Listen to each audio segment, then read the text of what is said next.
Bem, pessoal, recebi muita pergunta aqui sobre a tadalafila. Eu tenho vários vídeos aqui explicando mais ou menos o mecanismo de ação, mas resolvi fazer vídeo longo explicando disfunção erétil, né, como surgiu essa medicação, né, como acabou sabendo que ela tinha esse efeito importante na disfunção erétil, como isso funciona e como deve ser utilizado de forma correta, quais são os riscos utilizando, né, o uso recreativo, que eu sei que muito jovem usa, né, é uma droga muito chamada, até apelidada como droga do final de semana. Eu vou explicar um pouquinho por quê e quais são os efeitos, quais são os riscos. Quais são os usos, né? Não é só para disfunção erétil, hiperplasia prostática também algumas pessoas utilizam. Vamos lá, só para vocês entenderem a lógica dessa medicação, a lógica da doença que ela trata, quais são os riscos, né?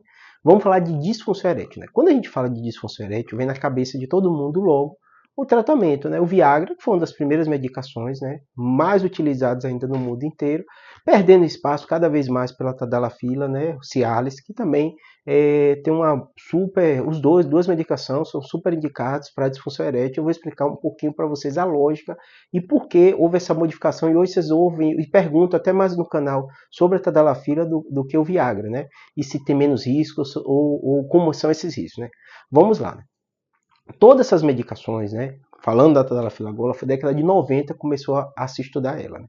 A lógica de todas, Viagra, o que quer que seja, era uma lógica de remédio que causa vasodilatação, faz o vaso dilatar, por mecanismos mais diversos possíveis, né? No caso da tadalafila, né, o mecanismo de ação dela tem a ver com modificar uma enzima que acabava degradando uma substância que dava essa vasodilatação. A lógica basicamente é essa, né?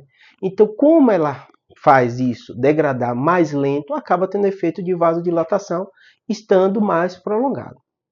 Se você entende que ela funciona desse jeito, você começa a entender que para ela funcionar tem que ter havido, né, todo o estímulo para gerar vasodilatação. Se a gente está falando de estímulo sexual, de ereção, ela não vai causar ereção em si.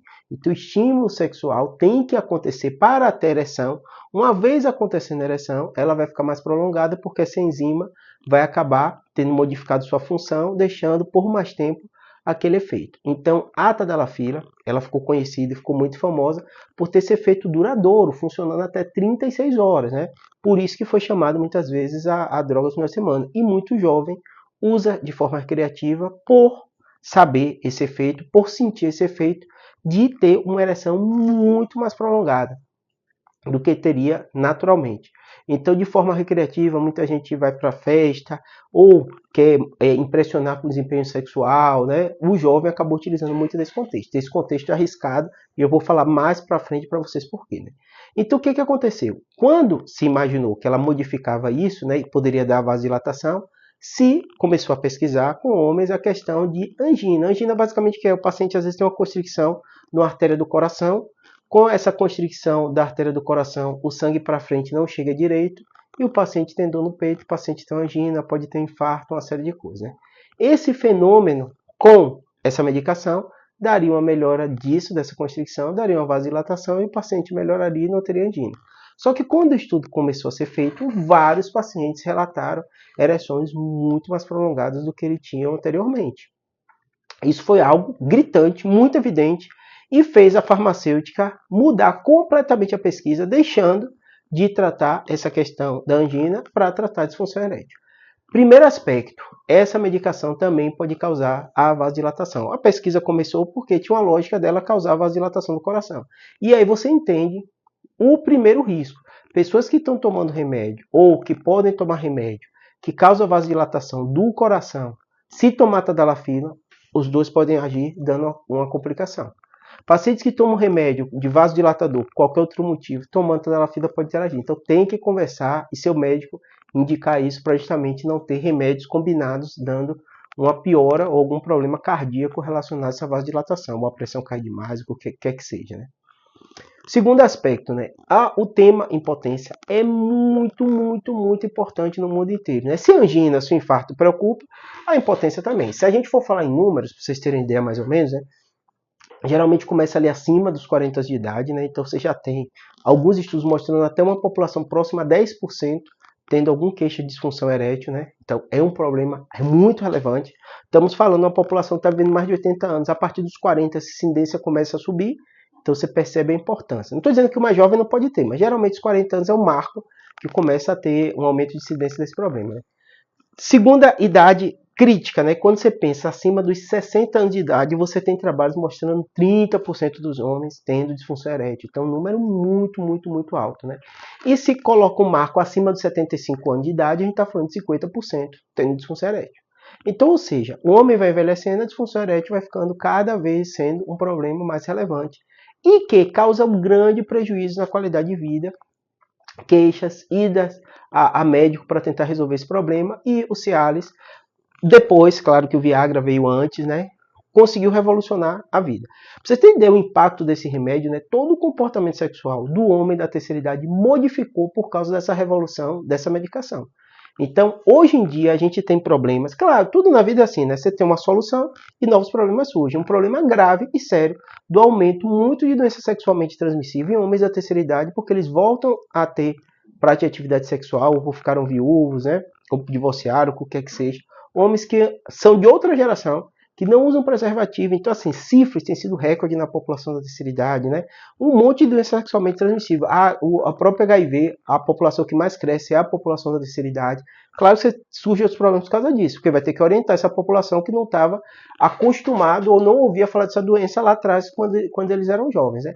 Mas, olhando por outro lado, também um ganho de qualidade de vida gigante. Por isso que é o remédio dos que mais vende no mundo. E as farmacêuticas que produziram ele, né, tiveram as maiores lucratividades da história da indústria farmacêutica, agora só perdendo para o Ozempic por causa da obesidade, que também é um problema muito mais prevalente do que a disfunção erétil, né? Quase 50% da população brasileira adulto tem um sobrepeso e obesidade. Então aí o Ozempic passou na questão da lucratividade. Mas se a gente pensa no Cialis, quais são os grandes problemas dessa medicação? É o uso recreativo. E é o grande problema. Por quê?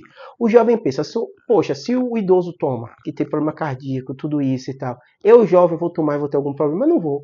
E aí ele começa a usar. Só que os problemas, eu sou bem sincero quando você fala de remédio, de risco e tal, obviamente um jovem tomar ele e ter um problema cardíaco sério é raro. Mas não tem jeito, você está usando uma droga no seu corpo que não era para você utilizar. E ela dá uma série de consequências. Uma das mais graves e mais sérias que a gente vê é a dependência. A dependência tanto química como dependência psicológica. Imagine um jovem tomando todo final de semana. É um dos remédios mais contrabandeados, é um dos remédios mais vendidos sem receita, é um dos remédios que mais gera problema porque o jovem consome para melhorar o desempenho sexual.